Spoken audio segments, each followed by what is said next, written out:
Hi hello ಎಲ್ಲರಿಗೂ ಎಲ್ಲರೂ ಹೇಗಿದ್ದೀರಾ? ಎಲ್ಲರೂ ಚೆನ್ನಾಗಿದ್ದೀರಾ ಅಂತ ಅಂದ್ಕೊಂಡಿದ್ದೀನಿ. Welcome back to our channel. And this is Sunday vlog ಆಗಿರುತ್ತೆ. ಆಫ್ಟರ್‌ನೂನಿಂದನೇ ನಾನು ವ್ಲಾಗ್ ಸ್ಟಾರ್ಟ್ ಮಾಡಿದ್ದೀನಿ. ಪಾಪುಗೆ ಈಗ ರಾಗಿ ಸರಿನ ಮಾಡ್ತಾ ಇದ್ದೀನಿ.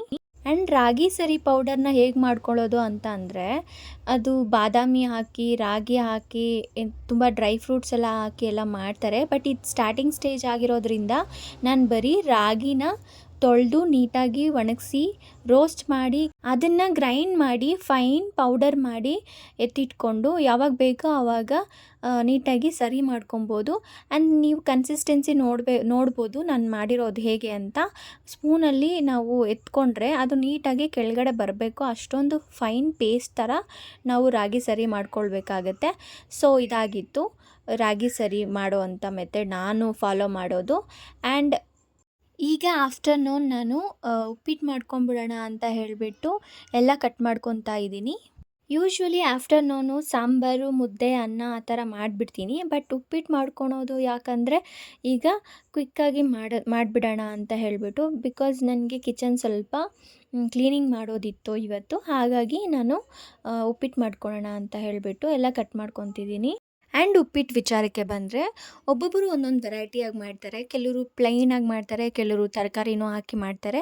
ಬಟ್ ನಾನಿಲ್ಲಿ ಮಾಡ್ತಾ ಇರೋದು ಪ್ಲೈನಾಗೇ ಮಾಡ್ತಿದ್ದೀನಿ. ತರಕಾರಿ ಅದೆಲ್ಲ ಹಾಕಿ ಮಾಡಿದ್ರೆ ಅಷ್ಟೊಂದು ಇಷ್ಟಪಟ್ಟು ನಮ್ಮ ಮನೇಲಿ ತಿನ್ನಲ್ಲ, ಹಂಗಾಗಿ ಸೊ ನಾನು ಇಲ್ಲಿ ಪ್ಲೈನಾಗೇ ಮಾಡ್ತಿದ್ದೀನಿ. ಇವತ್ತು ನಾನು ನನ್ನ ತಂಗಿ ಮಾತ್ರ ಇರೋದ್ರಿಂದ ಇಬ್ಬರಿಗೆ ಎಷ್ಟಾಗುತ್ತೋ ಅಷ್ಟು ಮಾತ್ರನೇ ಮಾಡ್ತಿದ್ದೀನಿ.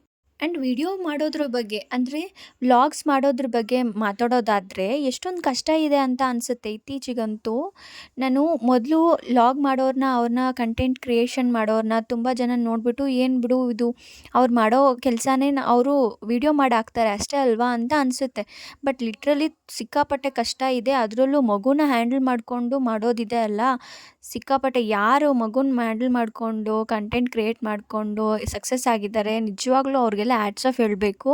ಸಿಕ್ಕಾಪಟ್ಟೆ ಕಷ್ಟ ಇದೆ. ಅದರಲ್ಲೂ ನನಗೆ ಇತ್ತೀಚಿಗಂತೂ ಸಿಕ್ಕಾಪಟ್ಟೆ ಮೂಡ್ ಸ್ವಿಂಗ್ ಆಗುತ್ತಾ. ಒಂದೊಂದು ಸಲ ವಿಡಿಯೋ ಮಾಡಬೇಕು ಅನಿಸುತ್ತೆ, ಒಂದೊಂದು ಸಲ ಬೇಡ ಅಂತ ಅನಿಸ್ಬಿಡುತ್ತೆ, ಕ್ವಿಟ್ ಮಾಡಿಬಿಡೋಣ ಅಂತಲೂ ಅನಿಸ್ಬಿಡುತ್ತೆ ಸುಮಾರು ಸಲ. ಬಟ್ ನನಗೆ ಇರೋ ಸಬ್ಸ್ಕ್ರೈಬರ್ಸ್ ಕಡಿಮೆನೇ ಆಗಿರ್ಬೋದು, ಬಟ್ ನಂಬರ್ ವೈಸ್ ನೋಡಿದ್ರೆ ನನಗೆ ನಿಜ ಖುಷಿ ಆಗುತ್ತೆ. ಅವ್ರಿಗೋಸ್ಕರ ನಾನು ವಿಡಿಯೋ ಮಾಡಿ ಇವತ್ತು ಹಾಕಲೇಬೇಕು ಅಂತ ಹೇಳ್ಬಿಟ್ಟು ವಿಡಿಯೋ ಮಾಡಿ ವಾಯ್ಸ್ ಓವರ್ ಕೂಡ ಕೊಡೋದು ಸಿಕ್ಕಾಪಟ್ಟೆ ಲೇಟ್ ಆಗೋಯಿತು. ಆದ್ರೂ ಅವ್ರಿಗೋಸ್ಕರ ನಾನು ವಿಡಿಯೋ ಮಾಡಿ ಈಗ ವಾಯ್ಸ್ ಓವರ್ ಕೊಡ್ತಿದ್ದೀನಿ. ಬಟ್ ಏನೇ ಒಂದು ಕೆಲಸ ಮಾಡಿದ್ರೆ ನೋಡೋದು ಸಿಂಪಲ್ಲಾಗೆ ಅನಿಸ್ಬಿಡುತ್ತೆ. ಬಟ್ ಅದನ್ನು ಎಕ್ಸ್ಪೀರಿಯೆನ್ಸ್ ಮಾಡಿದಾಗೆ ಅಲ್ವಾ ನಮಗೂ ಗೊತ್ತಾಗೋದು ಅದ್ರ ಆಳ ಎಷ್ಟಿದೆ ಅಂತ, ಅದು ಹಾರ್ಡ್ ವರ್ಕ್ ಎಷ್ಟು ಮಾಡಬೇಕು ಅಂತ ನಿಜವಾಗ್ಲೂ ಈಗ ನನಗೆ ಎಕ್ಸ್ಪೀರಿಯೆನ್ಸ್ ಆಗ್ತಿದೆ. ಸೊ ಎನಿಹೌ ಮೋಟಿವೇಶನ್ ತಗೊತಾ ಇರಬೇಕು. ಯಾವುದೇ ಕೆಲಸ ಕನ್ಸಿಸ್ಟೆನ್ಸಿನ ಬಿಡದೆ ನಾನು ಮಾಡಬೇಕು ಅಂತ ಅಂದ್ಕೊಂಡಿದ್ದೀನಿ. ನೋಡೋಣ ಮುಂದೆ ಏನಾಗುತ್ತೆ ಅಂತ. ಅದಕ್ಕೆಲ್ಲ ನಿಮ್ಮ ಸಪೋರ್ಟ್ ಬೇಕೇ ಬೇಕಾಗುತ್ತೆ. ಪ್ಲೀಸ್ ನಿಮಗೆ ಏನು ಅನಿಸುತ್ತೆ ಅದನ್ನು ಕಮೆಂಟ್ ಮೂಲಕ ನನಗೆ ತಿಳಿಸಿ. ಆದಷ್ಟು ಸಬ್ಸ್ಕ್ರೈಬ್ ಮಾಡಿ, ನನಗೆ ನಿಮ್ಮ ಸಪೋರ್ಟ್ ಬೇಕು. ಸಬ್ಸ್ಕ್ರೈಬ್ ಮಾಡಿ ನನಗೆ ಸಪೋರ್ಟ್ ಮಾಡಿ ಪ್ಲೀಸ್. ಆ್ಯಂಡ್ ಈ ವಿಡಿಯೋ ಮುಖಾಂತರ ನಿಮಗೆ ಒಂದು ಇನ್ಫಾರ್ಮೇಷನ್ ಕೊಡಬೇಕು ಅಂತ ಅಂದ್ಕೊಂಡಿದ್ದೀನಿ. ಆ್ಯಂಡ್ ನೀವು ನೋಡ್ಬೋದು ಇಲ್ಲಿ ಇದು ಝೆಪ್ಟೋಯಿಂದ ನಾನು ಆರ್ಡ್ರ್ ಮಾಡ್ಕೊಂಡಿದ್ದು ಚಿಲ್ಲೀಸು. ಅದನ್ನು ಯಾವ ರೀತಿ ಕಟ್ ಮಾಡಿದ್ದೀನಿ ಅಂತ, ಅದನ್ನು ಫುಲ್ಲು ನಾವು ಯೂಸ್ ಮಾಡಿ ಡಸ್ಟ್ಬಿನ್ಗೆ ಹಾಕೋದಾದರೆ ಫುಲ್ ಪ್ಯಾಕೆಟು ನಾವು ಡಸ್ಟ್ಬಿನ್ಗೆ ಬಿಸಾಡ್ತೀವಿ. ಅದೇ ನೀವು ಸ್ವಲ್ಪ ಈ ಸೈಡಲ್ಲಿ ಕಟ್ ಮಾಡೋದಾದರೆ ಆ ಸೈಡಲ್ಲಿರೋವಂಥ ಮೈಕ್ರೋ ಪ್ಲಾಸ್ಟಿಕ್ಕು ಆ ಮಣ್ಣಲ್ಲಿ ಸೇರಿ ಅದನ್ನು ಡಿಕಂಪೋಸ್ ಮಾಡ್ಕೊಳ್ಳೋದಕ್ಕೆ ಮಣ್ಣು ತುಂಬಾ ವರ್ಷ ಅಂದರೆ 500 ಇಯರ್ಸೇ ತಗೊಳ್ಳುತ್ತೆ.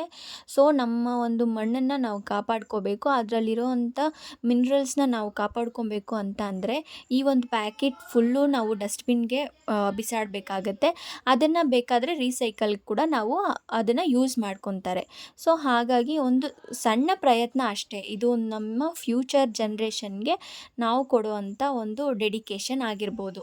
ಸೊ ಈಗಂತೂ ಮಣ್ಣಲ್ಲಿ ಸುಮಾರು ಒಂದು ಪ್ಲಾಸ್ಟಿಕ್ ಎಲ್ಲ ಸೇರಿ ಸಿಕ್ಕಾಪಟ್ಟೆ ಮಣ್ಣು ಅದರ ಫಲವತ್ತತೆನ ತುಂಬಾ ಕಳ್ಕೊಂಬಿಟ್ಟಿದೆ. ಅದರಿಂದ ಬೆಳೆಗಳು ಕೂಡ ಅಷ್ಟಕ್ಕಷ್ಟೇ ಬರ್ತಿದೆ. ಬೆಳೆಗಳಿಗೆ ಕೂಡ ಪೆಸ್ಟಿಸೈಡ್ಸ್ ಯೂಸ್ ಮಾಡೋದ್ರಿಂದ ನಾವು ತಿನ್ನೋದು ಪ್ರತಿಯೊಂದೂ ಜಸ್ಟ್ ಲೈಕ್ ಪಾಯ್ಸನ್ ಥರ ಆಗಿಬಿಟ್ಟಿದೆ. ಸೊ ಹಾಗಾಗಿ ನಮ್ಮ ಕೈಯಲ್ಲಾದಷ್ಟು ನಾವು ಎನ್ವಿರಾನ್ಮೆಂಟ್ನ ಕಾಪಾಡಬೇಕು ಅನ್ನೋದು ನಾನು ಈ ವಿಡಿಯೋ ಮುಖಾಂತರ ನಿಮಗೆ ಹೇಳ್ತಿದ್ದೀನಿ. ಸೊ ದಟ್ ನೀವು ಇದೇ ಥರ ಫಾಲೋ ಮಾಡ್ತೀರಾ ಅಂತ ನಿಮಗೆ ಹೇಳ್ತಿದ್ದೀನಿ. ಬಟ್ ಎಲ್ಲರಿಗೂ ಇದು ವಿಚಾರ ಗೊತ್ತೇ ಇರುತ್ತೆ, ಬಟ್ ಗೊತ್ತಿಲ್ಲದೆ ಇರೋರು ತಿಳ್ಕೊಳ್ಳಿ ಅಂತ ಅಷ್ಟೆ. ಆ್ಯಂಡ್ ವಿಡಿಯೋ ವಿಚಾರಕ್ಕೆ ಬಂದಾಗ ನೋಡಿ, ಡಿಫ್ರೆಂಟ್ ಹ್ಯಾಂಗಲಲ್ಲಿ ಟ್ರೈ ಮಾಡ್ತಾ ಇದ್ದೀನಿ. ಆದ್ರೂ ವಿಡಿಯೋ ನೋಡ್ತಾನೇ ಇದ್ದೀನಿ, ಇದು ಚೆನ್ನಾಗಿ ಬರ್ತಿದೆಯಾ ಇಲ್ಲ ಅಂತ. ಸೊ ಅದು ಬಿಡಿ. ಸೊ ಉಪ್ಪಿಟ್ಟು ಎಲ್ಲರೂ ಮಾಡೋ ಹಾಗೇ ನಾನು ಮಾಡ್ತಾಯಿದ್ದೀನಿ. ಅದೇ ಹೇಳಿದ್ನಲ್ಲ ಫಸ್ಟೇ, ಎಲ್ಲರೂ ವೆರೈಟಿಯಾಗಿ ಮಾಡ್ತಾರೆ ತರಕಾರಿ ಹಾಕಿ ಪ್ಲೇನಾಗಿ. ನಾನು ಪ್ಲೇನಾಗೇ ಮಾಡಿದೆ. ಸೊ ಪಕ್ಕದಲ್ಲಿ ಈಗ ಬೆಂಡೆಕಾಯಿ ತವಾ ಫ್ರೈ ಮಾಡೋಣ ಅಂತ ಹೇಳಿಬಿಟ್ಟು ಇಟ್ಟಿದ್ದೀನಿ. ಅದು ಕೂಡ ರೆಡಿ ಆಗ್ತಾ ಇದೆ. ಆ್ಯಂಡ್ ಈ ವಿಡಿಯೋ ತೊಗೊಬೇಕಾದ್ರೆ, ಈ ಕೆಲಸ ಎಲ್ಲ ಮಾಡ್ತಾ ಇರಬೇಕಾದ್ರೆ ಪಾಪು ಸಿಕ್ಕಾಪಟ್ಟೆ ಅಳ್ತಾ ಇದ್ಲು. ಯಾಕಂದರೆ ಮಾರ್ನಿಂಗ್ ಮತ್ತು ನಿನ್ನೆ ನೈಟ್ ನಾನು ಪೊಟ್ಯಾಟೋನ ಬೇಯಿಸಿ ಅದನ್ನು ಬ್ರೆಸ್ಟ್ ಮಿಲ್ಕ್ ಆ್ಯಡ್ ಮಾಡಿ ಕೊಟ್ಟೆ. ಪೊಟ್ಯಾಟೊ ಮೇ ಬಿ ಗ್ಯಾಸಿ ಆಗಿರುತ್ತೆ ಅಂತ ಅನಿಸುತ್ತೆ. ಅದು ನ್ಯೂ ಫುಡ್ ಅವಳಿಗೆ ಇಂಟ್ರಡ್ಯೂಸ್ ಮಾಡಿದ್ದು. ಸೊ ಹಾಗಾಗಿ ಸಿಕ್ಕಾಪಟ್ಟೆ ಅಳ್ತಾ ಇದ್ಲು. ಸೊ ಅದನ್ನು ನಾನು ಸ್ಟಾಪ್ ಮಾಡಿಬಿಟ್ಟೆ ಇಮಿಡಿಯೇಟ್ಲಿ. ಸೊ ಈ ಥರ ನೋಡ್ಕೊತಾ ಇರಬೇಕು ನಾವು ತಾಯಿಯಾಗಿ. ಏನಾದರೂ ಒಂದು ನಾವು ಫುಡ್ನ ಇಂಟ್ರಡ್ಯೂಸ್ ಮಾಡ್ತಾ ಇದ್ದೀವಿ ಅಂತ ಅಂದರೆ ಅದನ್ನು ಅವ್ರಿಗೆ ಅಡ್ಜಸ್ಟ್ ಆಗ್ತಿದೆಯೋ ಇಲ್ಲೋ ಅಂತ ನಾವು ಗಮನಿಸ್ಕೋಬೇಕು. ಅದಾದಮೇಲೆ ಅದನ್ನು ಅವ್ರಿಗೆ ಅಡ್ಜಸ್ಟ್ ಆಗಿಲ್ಲ ಅಂದರೆ ನಾವು ಕಂಟಿನ್ಯೂ ಮಾಡಬೇಕು. ಇಲ್ಲ ಅಡ್ಜಸ್ಟ್ ಆಗ್ತಿಲ್ಲ, ಸಿಕ್ಕಾಪಟ್ಟೆ ಅಳ್ತಿದ್ದಾರೆ, ಅದು ಗ್ಯಾಸಿಯಾಗಿ ಅವರು ಫೀಲ್ ಆಗ್ತಿದ್ದಾರೆ ಅಂತ ಅಂದಾಗ ನಾವು ಅದನ್ನು ಅವಾಯ್ಡ್ ಮಾಡಿಬಿಡಬೇಕು.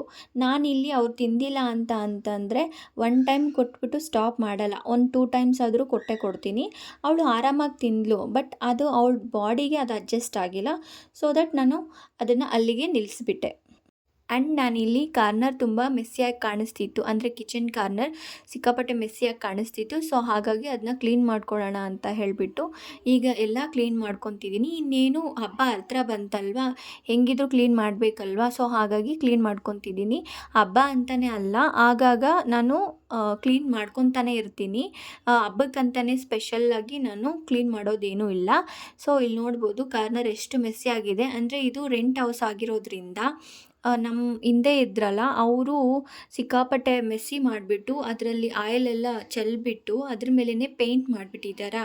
ಸೊ ಹಾಗಾಗಿ ಸಿಕ್ಕಾಪಟ್ಟೆ ಮೆಸ್ಸಿಯಾಗಿ ಕಾಣಿಸ್ತಿತ್ತು. ನಾನು ಅಡುಗೆ ಮಾಡೋವಾಗೆಲ್ಲ ಅದನ್ನು ನೋಡಿ ಗಿಲ್ಟ್ ಫೀಲ್ ಆಗ್ತಿದ್ದೆ. ಈವನ್ ವಿಡಿಯೋಗಳಲ್ಲಿ ತುಂಬ ಹಾಡಾಗಿ ಕಾಣಿಸ್ತಿತ್ತು. ಹಾಗಾಗಿ ಕ್ಲೀನ್ ಮಾಡ್ಕೊಬಿಡೋಣ ಅಂತ ಹೇಳಿಬಿಟ್ಟು ಈಗ ಕ್ಲೀನ್ ಮಾಡ್ತಿದ್ದೀನಿ. ಅದನ್ನು ಎಷ್ಟೇ ಒಜ್ಜಿದ್ರೂ ತೊಳೆದ್ರೂ ಅದು ಪೇಂಟ್ ಕಿತ್ತು ಬರುತ್ತೆ ಹೊರತು ಕ್ಲೀನ್ ಆಗ್ತಿಲ್ಲ. ಸೊ ಅದಕ್ಕೇನಾದರೂ ಒಂದು ಆಲ್ಟ್ರೇಷನ್ ಮಾಡೋಣ ಅಂತ ಹೇಳಿಬಿಟ್ಟು ಇವತ್ತು ಮನಸ್ಸು ಮಾಡಿ ಅದನ್ನ ಕ್ಲೀನ್ ಮಾಡ್ತಾ ಇದ್ದೀನಿ. ಹಾಗೆ ಟೈಮ್ ಕೂಡ ಆಗಿತ್ತು, ಸ್ನಾನ ಮಾಡಿಸೋಣ ಅಂತ ಹೇಳ್ಬಿಟ್ಟು. ಒಂದೊಂದು ಸಲ ನಾನು ಮಾರ್ನಿಂಗೇ ಟೈಮ್ ಇದ್ದರೆ ಮಾಡಿಸ್ಬಿಡ್ತೀನಿ, ಲೇಟ್ ಆದರೆ ನಾನು ಆಫ್ಟರ್ನೂನು ಸ್ನಾನ ಮಾಡಿಸ್ತೀನಿ ಪಾಪುಗೆ. ಸೊ ಹಾಗಾಗಿ ಸ್ನಾನ ಮಾಡಿಸಿ ಅವಳಿಗೆಲ್ಲ ರೆಡಿ ಮಾಡ್ತಾಯಿದ್ದೀನಿ. ಸ್ನಾನ ಮಾಡಬೇಕಾದ್ರೆ ತುಂಬ ಖುಷಿಯಾಗಿ ಸ್ನಾನ ಮಾಡಿಸ್ಕೊತಾಳೆ. ಬಟ್ ಬಟ್ಟಿಡಬೇಕಾದ್ರೆ ಮತ್ತು ಬಟ್ಟೆ ಹಾಕಬೇಕಾದ್ರೆ ಏನು ತರಲೆ ಮಾಡ್ತಾಳೆ ಗೊತ್ತಾ. ನನಗಂತೂ ಹಿಡ್ದು ಸಿಕ್ಕಾಪಟ್ಟೆ ಟಯರ್ಡ್ ಆಗಿಬಿಡುತ್ತಪ್ಪ. ಸ್ನಾನ ಮಾಡಿ ರೆಡಿ ಮಾಡೋದಂದರೆ ದೊಡ್ಡ ಸರ್ಕಸ್ ಮಾಡೋ ಫೀಲ್ ಆಗುತ್ತೆ. ನೋಡಿ ಎಷ್ಟೊಂದೆಲ್ಲ ತೀಟ್ಲೆ ಮಾಡ್ತಾಳೆ ಅಂತ. ಮಕ್ಕಳಂದ್ರೇ ಅಷ್ಟೇ ಅಲ್ವಾ. ಎಲ್ಲ ನೋಡಿರೋರಿಗೆ ಇದು ಕಾಮನ್ ಆಗಿರ್ಬೋದು, ಏನು ಎಲ್ಲ ಹೇಳ್ತಾಳೆ ಅಂತ. ಬಟ್ ನನಗೆ ಇದು ನ್ಯೂ ಎಕ್ಸ್ಪೀರಿಯೆನ್ಸ್ ಅಲ್ವಾ, ಹಾಗಾಗಿ ಎಲ್ಲ ಹೇಳ್ಕೊತಿದ್ದೀನಿ ಅಷ್ಟೇ. ನೋಡಿ ಅಡುಗೆ ಮನೆಯಲ್ಲಿ ಎಲ್ಲಂದರೆ ಅಲ್ಲಿದೆ, ಎಲ್ಲ ಕೆಳಗಡೆ ಇಳಿಸ್ಬಿಟ್ಟಿದ್ದೀನಿ. ಬಟ್ ಇಲ್ಲಿ ಸ್ನಾನ ಮಾಡಿಕೊಂಡು ಪಾಪು ಜೊತೆ ಆಟಾಡಿಕೊಂಡು ಅವಳನ್ನ ಆಟಾಡಿಸ್ಕೊಂಡು ಕುತ್ಕೊಂಡ್ಬಿಟ್ಟೆ. ಹೀಗೆ ಟೈಮ್ ಆಗೋಯಿತು. ಬಟ್ ನಾವೆಷ್ಟೇ ಬ್ಯುಸಿ ಇದ್ದರೂ, ನಮಗೆಷ್ಟೇ ಕೆಲಸ ಇದ್ದರೂ ಪಾಪುಗೆ ಕೊಡಬೇಕಾಗಿರೋ ಟೈಮ್ ನಾವು ಕೊಡಲೇಬೇಕಾಗತ್ತಲ್ವ. ಏನೂ ಮಾಡೋಕ್ಕಾಗಲ್ಲ, ನೇಚರ್ ಅದು, ಮಾಡಲೇಬೇಕು. ಎಷ್ಟು ಗಲೀಜಿತ್ತು ಅಂತಂದರೆ ನಾನು ಈ ಥರ ಕ್ಲೀನ್ ಮಾಡಿದ್ದೀನಿ, ಬಟ್ ಆದರೂ ಅದು ಕ್ಲೀನ್ ಆಗ್ತಿಲ್ಲ. ನಿಮಗೆ ಮೊದಲೇ ಹೇಳ್ದಂಗೆ ಅವರು ಗಲೀಜು ಮಾಡಿಬಿಟ್ಟು ಅದನ್ನು ಕ್ಲೀನ್ ಮಾಡಿ ಪೇಂಟ್ ಮಾಡಬೇಕಿತ್ತು. ಅದಕ್ಕೆ ಗಲೀಜು ಮೇಲೇ ಪೇಂಟ್ ಮಾಡಿಬಿಟ್ಟಿದ್ದಾರೆ. ನನಗನ್ಸುತ್ತೆ ನಾವು ಹೊಸ ಮನೆ ತಗೊಬೇಕಿತ್ತಾ ಅಂತ ಬಾಡಿಗೆಗೆ. ಸೊ ಏನು ಮಾಡೋಕ್ಕಾಗಲ್ಲ. ನೋಡಿ ಅಟ್ಲೀಸ್ಟ್ ಪೇಂಟ್ ಮಾಡಿದ್ರೆ ಆದರೂ ಸ್ವಲ್ಪ ಲುಕ್ ಚೇಂಜ್ ಆಗುತ್ತಾ, ಅದು ನೀಟಾಗಿ ಕಾಣಿಸುತ್ತಾ ಅಂತ ಹೇಳ್ಬಿಟ್ಟು ಪೇಂಟ್ ಮಾಡ್ತಿದ್ದೀನಿ. ನಿಮ್ಗೇನಾದರೂ ಐಡಿಯಾ ಇದ್ದರೆ ನನಗೆ ಕಮೆಂಟ್ ಮಾಡಿ ತಿಳಿಸಿ. ಸೊ ಈಗ ಪೇಂಟ್ ಮಾಡ್ತಿದ್ದೀನಿ. ಅಂದರೆ ಪೇಂಟ್ ವಿಚಾರಕ್ಕೆ ಬಂದರೆ ನಾನೇನು ಪೇಂಟ್ ಆರ್ಟಿಸ್ಟ್ ಅಲ್ಲ. ಸೊ ನನಗೆ ಯಾವ ರೀತಿ ಬರುತ್ತೋ ಆ ರೀತಿ ಹಾಕ್ಕೊತಿದ್ದೀನಿ. ನೀವು ನೋಡ್ಬೋದು ಫೈನಲ್ ಲುಕ್ ಈ ಥರ ಇದೆ. ಆ್ಯಂಡ್ ನಿಮಗೆ ವಿಡಿಯೋನಲ್ಲಿ ಯಾವ ರೀತಿ ಕಾಣಿಸ್ತಿದೆಯೋ ಇಲ್ಲೋ ಗೊತ್ತಿಲ್ಲ ಡಿಫ್ರೆನ್ಸು. ಬಟ್ ಡೈರೆಕ್ಟಾಗಂತೂ ನೋಡಿದಾಗ ಡಿಫ್ರೆನ್ಸು ಕಾಣಿಸ್ತಿದೆ. ಮೊದಲಿಗಿಂತ ಈಗ ಬೆಟರ್ ಅಂತ ಫೀಲ್ ಆಗ್ತಿದೆ. ಸೊ ಫೈನಲಿ ಈವ್ನಿಂಗ್ ಆಗೋಯಿತು. ಕ್ಲೀನಿಂಗ್ ಎಲ್ಲ ಮಾಡಿದ್ಮೇಲೆ ಆ್ಯಂಡ್ ನಾನಿಲ್ಲಿ ಸ್ವಲ್ಪ ಜೀರಿಗೆ ಮತ್ತು ಧನಿಯಾ ನೀರಿಗೆ ಹಾಕಿ ಕುದಿಸಿ ನಾನು ಕುಡಿತಾ ಇದ್ದೀನಿ. ನಿಮಗೆ ಗೊತ್ತಿರೋ ಹಾಗೆ ಈವ್ನಿಂಗು ಟೀ ಕಾಫಿ ರೂಢಿ ಮಾಡ್ಕೊಂಬಿಟ್ಟಿದ್ದೆ. ಸೊ ಅದನ್ನು ಅವಾಯ್ಡ್ ಮಾಡೋದಕ್ಕೋಸ್ಕರ ಆ ಒಂದು ಕ್ರೇವಿಂಗ್ ಇದ್ದೇ ಇರುತ್ತಲ್ವ ರೂಢಿ ಆದಮೇಲೆ, ಸೊ ಅದನ್ನು ತಪ್ಪಿಸೋದಕ್ಕೋಸ್ಕರ ನಾನು ಈ ಥರ ವಾಟರ್ನ ಕುದಿಸಿ ನಾನು ಮಾಡಿಕೊಂಡು ಕುಡಿತಾ ಇರೋದು. ನಮ್ಮ ಮೈಂಡನ್ನ ಕಂಟ್ರೋಲ್ ಮಾಡಬೇಕು ಅಂತಂದರೆ ಈ ಥರ ಶಾರ್ಟ್ಕಟ್ಸ್ ನಾವು ಮಾಡಲೇಬೇಕಾಗತ್ತೆ. ಸೊ ಹಾಗಾಗಿ ಆ್ಯಂಡ್ ಪಾಪುಗೆ ನೈಟ್ ಫುಡ್ ಬಂದು ಮೂಂಗ್ ದಾಲ್ನ ನೀಟಾಗಿ ತೊಳೆದು ಅದನ್ನು ಬೇಯಿಸ್ಕೊತಾ ಇದ್ದೀನಿ. ಇದನ್ನು ರೆಡಿ ಮಾಡಿಕೊಟ್ರೆ ನನ್ನ ತಂಗಿ ತಿನ್ನಿಸ್ಬಿಡ್ತಾಳೆ ಪಾಪುಗೆ. ಆ್ಯಂಡ್ ಕಿಚನ್ ಅಂದ್ರೇ ಮಲ್ಟಿ ಟಾಸ್ಕ್ ಬಂದುಬಿಡುತ್ತೆ. ನಾನು ಟೀ ಕಾಯಿಸ್ಕೊಂಡಿದ್ದೆ, ಆರಾಮಾಗಿ ಸಮಾಧಾನವಾಗಿ ಕುತ್ಕೊಂಡು ಕುಡಿಯೋಣ ಅಂತ. ಬಟ್ ಏನು ಮಾಡೋದು, ಒಂದು ಟೈಮಲ್ಲಿ 2 ಕೆಲಸ ಮಾಡಲೇಬೇಕಾಗತ್ತೆ. ಮನೇಲಿ ಕೆಲಸನೇ ಆ ಥರ ಮಲ್ಟಿ ಟಾಸ್ಕ್ ಆಗಿಬಿಡುತ್ತೆ. ಆ್ಯಂಡ್ ಇವತ್ತು ಡಿನ್ನರ್ಗೆ ಬಂದು ಚೆನ್ನ ಮಸಾಲ ಮಾಡೋಣ ಅಂತ ಹೇಳಿಬಿಟ್ಟು ರೆಡಿ ಮಾಡ್ಕೊಂಡಿದ್ದೆ. ಚೆನ್ನಾನ ನಾನು ಆಫ್ಟರ್ನೂನೇ ನೆನೆಸಿಟ್ಟಿದ್ದೆ. ಆ್ಯಂಡ್ ಬಾಣಲಿಗೆ ಇಲ್ಲಿ ನೀವು ನೋಡ್ಬೋದು ವಿಡಿಯೋನಲ್ಲಿ ಈರುಳ್ಳಿ, ಟೊಮೆಟೊ, ಶುಂಠಿ, ಬೆಳ್ಳುಳ್ಳಿ ಆ್ಯಂಡ್ ಕೊಬ್ಬರಿನ ಸೇರಿಸಿ ನೀಟಾಗಿ ಎಣ್ಣೆಯಲ್ಲಿ ಹುರ್ಕೊತಿದ್ದೀನಿ. ಹುರ್ಕೊಂಡಿದ್ದಾದಮೇಲೆ ನಾವು ಮಿಕ್ಸಿ ಜಾರ್ಗೆ ತೊಗೊತೀವಿ. ತುಂಬ ಕ್ವಿಕ್ಕಾಗಿ ಆಗುವಂಥ ರೆಸಿಪಿ. ನೀವು ಒಂದ್ಸಲ ಟ್ರೈ ಮಾಡಿ, ಚೆನ್ನಾಗಿದ್ದರೆ ನನಗೆ ಕಮೆಂಟ್ ಮಾಡಿ ತಿಳಿಸಿ. ಆ್ಯಂಡ್ ಈಗ ನಾನು ಜಾರ್ಗೆ ತಗೊಂಡು ಅದಕ್ಕೆ ಸ್ವಲ್ಪ ಮೆಣಸು ಮತ್ತು ಜೀರಿಗೆನ ಸೇರಿಸ್ಕೊಂಡು ಆ್ಯಂಡ್ ಇದನ್ನು ರುಬ್ಕೋಬೇಕು. ರುಬ್ಕೊಳೋ ಗ್ಯಾಪಲ್ಲಿ ನಾನಿಲ್ಲಿ ಮೂಂಗ್ ದಾಲು ನೀಟಾಗಿ ಬೆಂದಿತ್ತು ಪಾಪುಗೆ, ಅದನ್ನು ಸ್ಮ್ಯಾಶ್ ಮಾಡಿ ಸೋದಿಸಿ ಕೊಡ್ತಿದ್ದೀನಿ. ಮೂಂಗ್ ದಾಲು ಇದೇ ನ್ಯೂ ಫುಡ್ ಅಲ್ಲ ಪಾಪುಗೆ. ಸ್ಟಾರ್ಟಿಂಗಲ್ಲಿ ನಾನು ಮೂಂಗ್ ದಾಲ್ ವಾಟರೆಲ್ಲ ಕೊಟ್ಟಿದ್ದೆ, ಬಟ್ ಈ ಸಲ ಸ್ವಲ್ಪ ತಿಕ್ಕಾಗಿ ಕೊಡೋಣ ಅಂತ ಹೇಳ್ಬಿಟ್ಟು ಸ್ಮ್ಯಾಶ್ ಮಾಡಿ ಸೋದಿಸಿ ಕೊಡ್ತಿದ್ದೀನಿ. ನನ್ನ ತಂಗಿ ತಿನ್ನಿಸ್ತಿದ್ದಾಳೆ ನೋಡಿ, ಏನು ಸ್ಟೈಲಲ್ಲಿ ತಿನ್ನಿಸ್ತಿದ್ದಾಳೆ ಬಾ.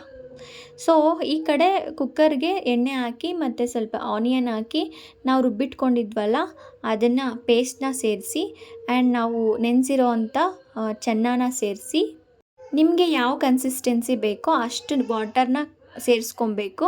ಆ್ಯಂಡ್ ಲಾಸ್ಟಲ್ಲಿ ಬಂದು ಧನಿಯಾ ಪುಡಿ, ಗರಂ ಮಸಾಲ ಮತ್ತು ಖಾರದ ಪುಡಿನ ಹಾಕಿ ಆ್ಯಂಡ್ ಸ್ವಲ್ಪ ಕಸೂರಿ ಮೇಥಿ, ಸ್ವಲ್ಪ ಸಾಲ್ಟ್ನ ಸೇರಿಸಿ ಕುಕ್ಕರ್ ಕ್ಯಾಪು ಮುಚ್ಚಬೇಕು. ಅದಾದಮೇಲೆ ಒಂದು 3-4 ವಿಷಿಲ್ ಆದಮೇಲೆ ಅದನ್ನು ಓಪನ್ ಮಾಡಿಕೊಂಡ್ರೆ ನಿಮಗೆ ಸೂಪರಾಗಿರುವಂಥ ಚೆನ್ನ ಮಸಾಲ ರೆಡಿ ಆಗುತ್ತೆ. ಇದನ್ನು ಒಂದ್ಸಲ ಟ್ರೈ ಮಾಡಿ ನೋಡಿ. ಆ್ಯಂಡ್ ಲಾಸ್ಟಲ್ಲಿ ಮರೆತುಬಿಟ್ಟೆ, ಕೊತ್ತಂಬರಿ ಸ್ವಲ್ಪ ಸೇರಿಸಿ ಆ್ಯಂಡ್ ಸ್ವಲ್ಪ ನಿಂಬೆಹಣ್ಣಿದ್ರೂ ಹಿಂಡ್ಕೊಳ್ಳಿ, ಅದು ಸಿಕ್ಕಾಪಟ್ಟೆ ಚೆನ್ನಾಗಿರುತ್ತೆ. ಆ್ಯಂಡ್ ಇದು ಚಪಾತಿಗೆ ಮತ್ತು ಮುದ್ದೆ, ಅನ್ನಕ್ಕೆ ಎಲ್ಲದಕ್ಕೂ ಸೂಪರ್ ಡೂಪರ್ ಕಾಂಬಿನೇಷನ್ ಆಗಿರ್ಬೋದು. ಒಂದ್ಸಲ ಟ್ರೈ ಮಾಡಿ ಹೇಗೆ ಬಂದಿದೆ ಅಂತ ನನಗೆ ಕಮೆಂಟ್ ಮೂಲಕ ಕಮೆಂಟ್ ಮಾಡಿ ತಿಳಿಸಿ. ನಾನು ಇದನ್ನು ಚಪಾತಿಗೂ ಟ್ರೈ ಮಾಡಿದ್ದೀನಿ, ಚೆನ್ನಾಗಿತ್ತು. ಸೊ ಇವತ್ತು ನಾನು ಇದಕ್ಕೆ ಅನ್ನ ಕಾಂಬಿನೇಷನಲ್ಲಿ ತಿಂತಾಯಿದ್ದೀನಿ. ಆ್ಯಂಡ್ ಲಾಸ್ಟಲ್ಲಿ ನೋಡಿ ಸ್ವಲ್ಪ ಸ್ಮ್ಯಾಶ್ ಮಾಡ್ಕೊಬಿಡಿ. ಅದೇನಾದರೂ ಸ್ವಲ್ಪ ನಿಮಗೆ ನೀರು ಜಾಸ್ತಿ ಕ್ವಾಂಟಿಟಿ ಆಗಿದೆ ಅಂತ ಅಂದರೆ ಸ್ಮ್ಯಾಶ್ ಮಾಡ್ಕೊಂಬಿಡಿ, ಇಲ್ಲ ಅಂತಂದರೆ ಬೇಡ, ಹಾಗೆ ನಡೆಯುತ್ತೆ. ಸೊ ನೋಡ್ಬೋದು ಎಷ್ಟು ಚೆನ್ನಾಗಿದೆ ಅಂತ ಹೇಳ್ಬಿಟ್ಟು. ಖಂಡಿತ ಟ್ರೈ ಮಾಡಿ ಆಯಿತಾ. ಸೊ ನಾನೀಗ ಊಟ ಮುಗಿಸ್ಕೊಂಡು ಒಂದು ವಾಕ್ ಹೋದೆ. ಸೊ ಇದಾಗಿತ್ತು ಇವತ್ತಿನ ವ್ಲಾಗ್. ನಿಮಗೆ ಏನಾದರೂ ಇಷ್ಟ ಆಗಿದರೆ ಪ್ಲೀಸ್ ಸಬ್ಸ್ಕ್ರೈಬ್ ಮಾಡಿ ಆ್ಯಂಡ್ ನಿಮ್ಮ ಅನಿಸಿಕೆನ ನನಗೆ ಕಮೆಂಟ್ ಬಾಕ್ಸಲ್ಲಿ ತಿಳಿಸಿ. ನೆಕ್ಸ್ಟ್ ವಿಡಿಯೋದಲ್ಲಿ ಸಿಗ್ತೀನಿ. ಅಂಟಿಲ್ ದೆನ್ ಬಾಯ್.